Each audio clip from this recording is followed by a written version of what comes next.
Hey guys, so today I'm at Orpington, and at Orpington there's, as you can see, there's an anti-ULEZ protest going on. So I've just arrived here, lots of noise, lots of people, it's fantastic, great weather as well. So let's go and talk to a few people and find out why they're here today.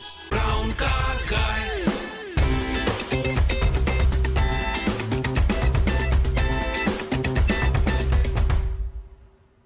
A brown car guy.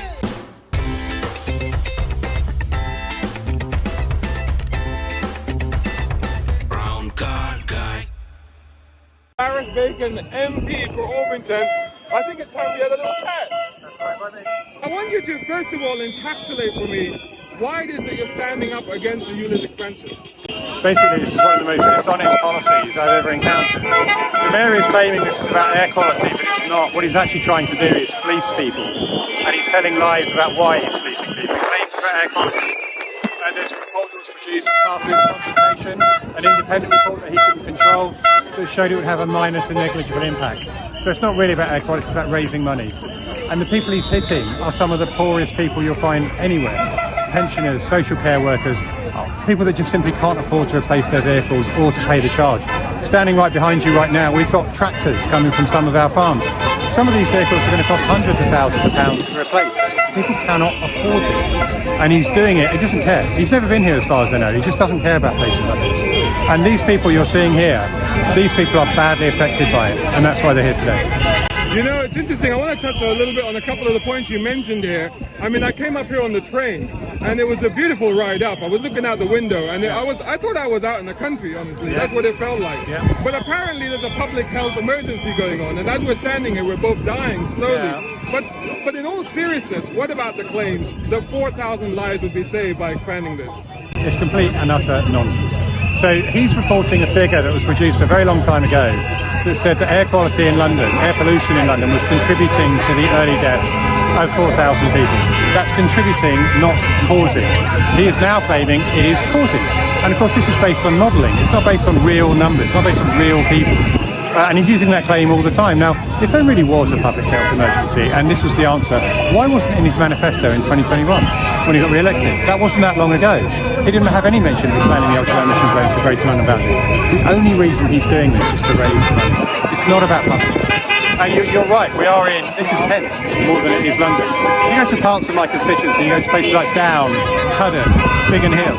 These places are countryside. You have to go down country lanes to get there. The idea that we've got this great smog over us is complete nonsense. And interesting that you said about him being re-elected, because a lot of people said, why did we re-elect him if he was going to do this? But they actually categorically said, even 2 months after he was re-elected, that he was not going to expand it out of London.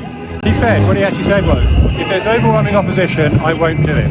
So in his manifesto, he said he would expand it, but that was to the North and South Circular. When he had his consultation, he tried to interfere with the outcome of that because he could see the responses that were coming back. And Transport for London knew that they were going the wrong way. So they did some extra targeted interventions, advertising on social media, etc., trying to get people to respond.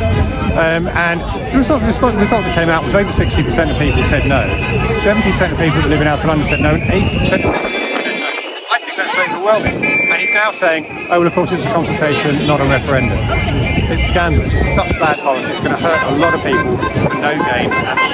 And talking about hurting a lot of people, one of the main comments that I get on my channel is that this is almost a rich versus poor scenario, because a lot of poor people feel really put upon by the fact that, you know, they can't afford the £12.50, they can't afford to change their cars, car prices have gone through the roof right now, and, you know, they need their cars to get around. Like in a place like this, you need a car, right? Well, you do, because I mean, we have trains that go into and out of central London. We don't have the tube, we don't have any trams here. We do have buses, and the buses are a lot better than they were when I was a kid.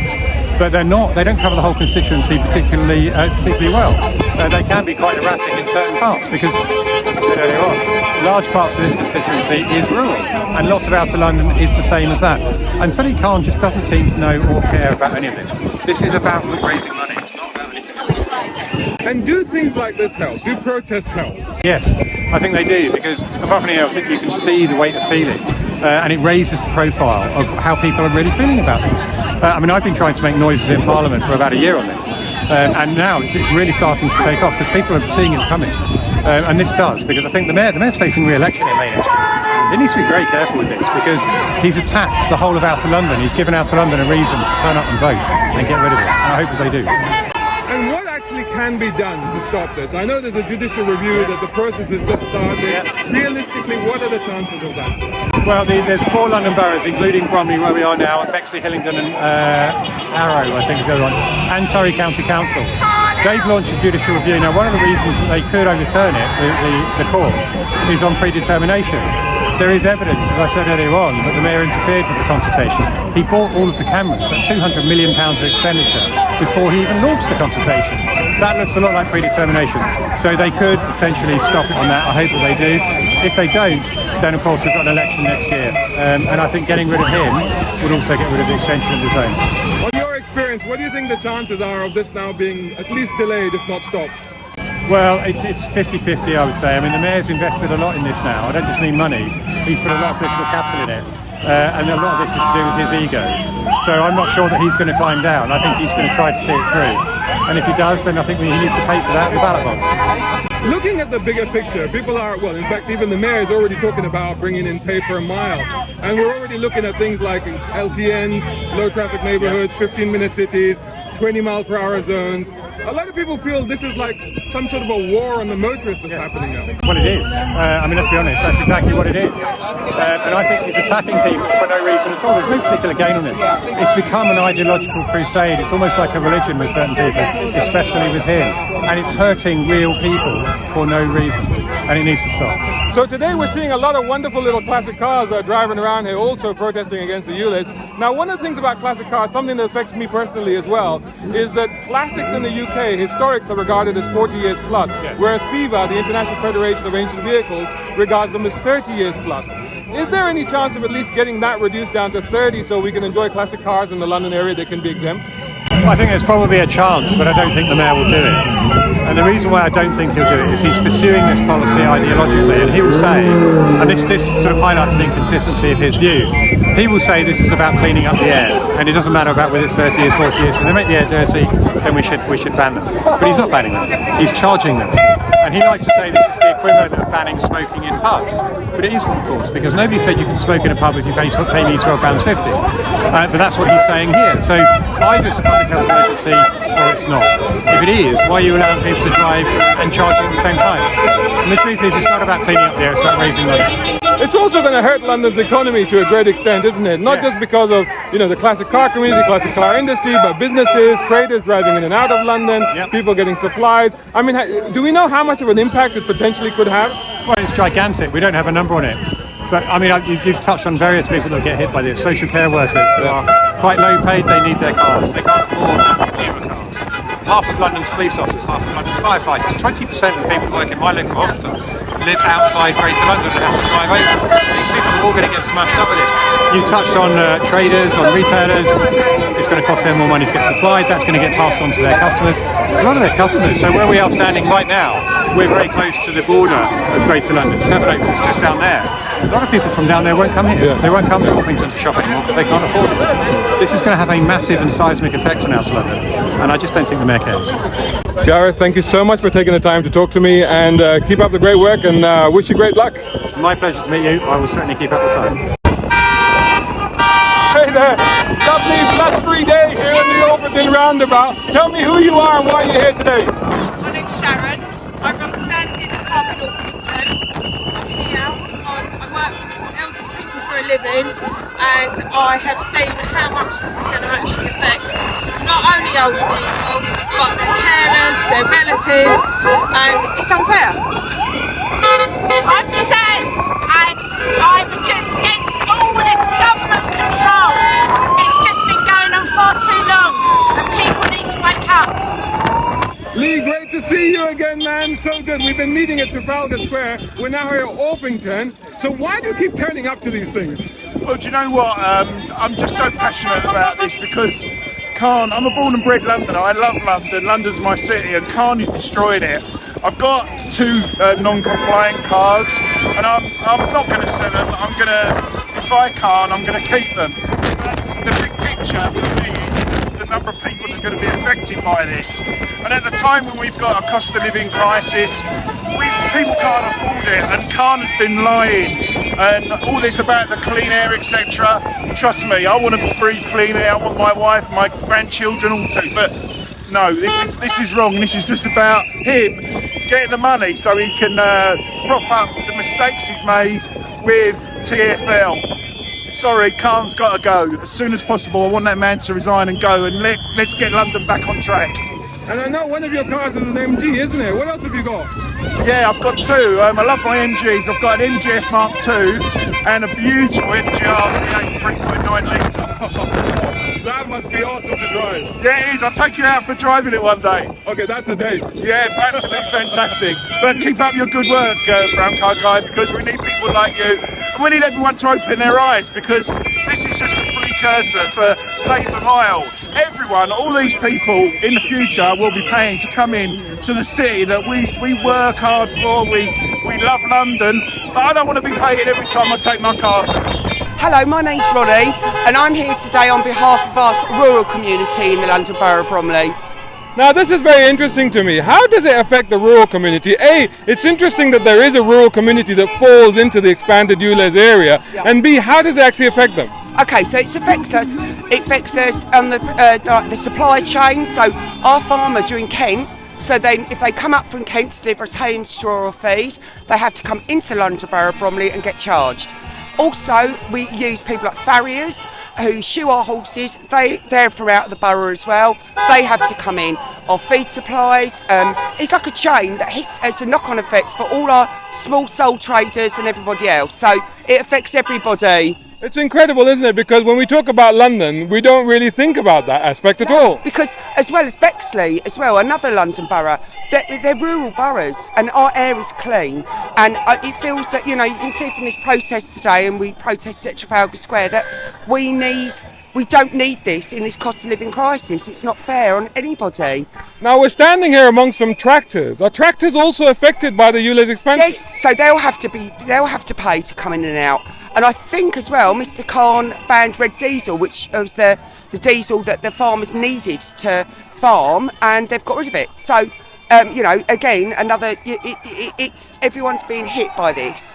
And, not only our, small traders, our bigger companies that have got vehicles that they thought were compliant and aren't. And we need to get this addressed and not let it go through. Extraordinary. If there are more people that want to find out a little bit more about how it affects the farming community, where can they find out? Well, I think we've got loads of ULEZ groups. So we've got the Bromley ULEZ group. There's another big major one, and this is how we all keep in touch with each other. Martin Whitehead, I'm a plasterer. I've got my own business. My van's not compliant, so it's a bit of a worry what's going to happen in the future.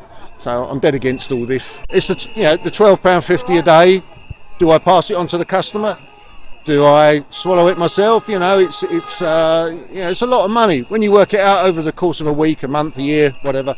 And the scrappy scheme is I don't think it's designed for anybody really. He wants £5,000 for my van that will cost me £50,000 to replace. Unfortunately I can't afford it. So it looks like I'm going to have to pay the £12.50 if it comes to it.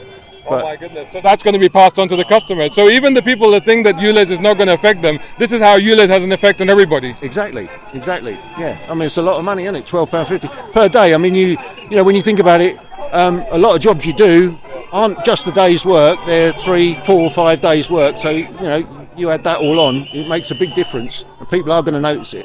I'm Pete Ellis, and I'm here because of the ULEZ protest. And how will it affect you? In quite a big way, actually. I've got 2 cars that are currently non-compliant, and there's nothing wrong with them. I just want to carry on using them. And I've got a small garage in Beckenham. I repair cars. I'd say probably 50% of my customers have got cars that aren't compliant. Tend to be elderly people, just holding on to the car to go shopping once a week or take them to the vets or whatever. And it's a lifeline to them, these cars. And I've had so many of them ring up lately and say, Pete, I don't know what I'm going to do after August. There's nothing wrong with the car, but I can't afford £12.50 a day to use it. It's £4,500 a year at the end of the day. It's a lot of money for people. And, they just don't know what they're going to do. I don't know what to tell them. They're very angry people out there. And scrapping cars early doesn't actually help the environment, does it? Absolutely not. You know, the raw materials have been mined years ago when the car was built. That's where the real damage has been done, the emissions to actually build them. You know, the car now is causing no real impact to the environment at all. Why not just use it until it dies naturally, or it comes to a point where it's no longer worth repairing, and then the next car you're going to buy will be compliant. But to scrap a perfectly good car now is taking emissions, or going to use fuel from somewhere to crush it or burn it or whatever they're going to do. And we're all on one planet. That's what we tend to forget, is if we save resources and emissions in this area, you're going to ship that car out to somewhere else where someone else is going to do it. The emissions are going in the same air that we breathe. We're all on one planet, and yeah, it's just such a waste. We're supposed to be saving things. Here we are being told we've got to crush perfectly good cars or pay up. And basically, it's all about money. My name's Charlotte. I live in Orpington. I've lived in Orpington all my life. I'm disgusted by being called far right. That is the ultimate insult. This ULEZ will be ruining our community. Our nurses won't be able to work in our hospitals anymore. They can't afford it. Women who work night shifts cannot get a bus. Their safety is jeopardised. We need to stop this madness. How is scrapping 600,000 cars environmentally friendly? This is about people who work in normal jobs that can't afford a £30,000 car, that will have to give up their job. Nurses, care workers, people who care for the elderly won't be able to do it anymore because they can't afford £12.50 twice a day on a night shift, and they also can't afford a £30,000 car. Hello there, my name is Kestutis Gekos. I'm from Eltham. I'm here to support protests against ULEZ. And you have some evidence that there are ways to actually improve air quality without resorting to things like the ULEZ measures. Exactly, there are ways to reduce emissions to any car without needing to change it. At least I'm using a fuel catalyst, which now MOT proved emissions to be reduced 91%. But TfL decided they have monopoly who can decide what can reduce, what not. And they're basically using the ways what fits their agenda. Yeah, and they're ignoring anything else. And the way they're suggesting it can be reduced is far too expensive, so they know nobody gonna do it. So they can push their agenda through, and after they're gonna charge us per mile. So we need to stop, draw a line right here, and that is it. Yeah, that's what I say. So basically you're saying that actually there should be alternatives that should be looked at, not just the Euro 4 and the Euro 6 emission standard. Yeah, that is Euro 4, Euro 6, that's a theory. And they don't test anything. They don't have any data about it. They just say this and this emission for Euro 6, this and this for Euro 5, and nothing else matters to them. I say test first to prove current amount of emissions. My car is 12 years old. Whatever Euro 5 says emissions, that was 12 years ago, not today. So that's my point. There are different ways. I had an article posted in My London, The Sun, and there is one guy commented as well that he find different as well to reduce emissions, and he had actually tested in a testing center scientifically. And the guys in the center said that air what's coming out now of his car is cleaner than the one coming in. TfL still don't want to hear about it. So that is a total fraud. Government needs to have a look at it. ULEZ should be stopped right away, right now, and it should be researched, proper one, done. Well, my name's Nick, and I'm here today because this ULEZ is only the tip of the iceberg. And just briefly talking to you, you know, this is happening. This is not a theory anymore. And if we don't make a stand now, then very soon it's going to be too late to make a stand. And you said you used to be a cab driver. I guess cab drivers, taxi drivers, even Uber drivers, a lot of them are going to be affected by this, aren't they? A lot of them are going to be affected, a lot more than what they think at the moment. You know, 20 mile an hour that you've got in most of the London roads now, roads being closed off, etc. It's all adding up to one thing. You're going to be basically, you're not going to be able to get people like free. You know, how is it going to work for a taxi driver? How is he going to leave in 15 minutes in?